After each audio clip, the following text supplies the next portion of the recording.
తిరుపతి వెడుతున్న వాడికి పెద్ద ప్రమాదం జరిగినట్టుగా కలొచ్చి భయపడిపోయి పైనుంచి కింద పడిపోయాడు.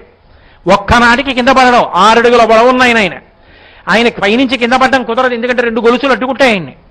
అలాంటి ఆయన విచిత్రం పడిపోయాడు. కింద పడుకున్న ఆవిడ చేతి మీద పడిపోతే ఆవిడ ఇదేమిటండి ఇంత పెద్ద మనిషి మీరు అంత పైనుంచి కింద పడ్డారు, నా చేయి నొప్పి చేసిందండి. అమ్మా పెద్ద ప్రమాదం జరిగింది, రైలు పెట్లు పడిపోయాయన్న కలొచ్చిందమ్మా, అందుకని పైనుంచి కింద పడిపోయాను తల్లి అన్నాడు.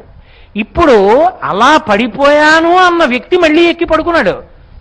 నిజంగా రైలు పట్టాలు తప్పిపోయింది, ఎన్నో పెట్లు పడిపోయాయి. చిత్రం ఏమిటంటే ఆయన అలాగే ఉన్నాడు. ఆ రైల్లో ఉన్న వాళ్ళకు కూడా చిన్న చిన్న దెబ్బలు తగిలే, అందరూ దిగిపోయి మళ్ళీ పక్కన బస్సులు ఎక్కి అది ఏరేడుగుంట దగ్గర కాబట్టి తిరుపతి వెళ్ళిపోయారు. అంటే ఇప్పుడు తాను అనుభవించవలసినది ఒకటి దగ్గరికి వచ్చేస్తుంటే ఆ రైలులో వాడు ఉన్నాడని వాడిని కళ రూపంలో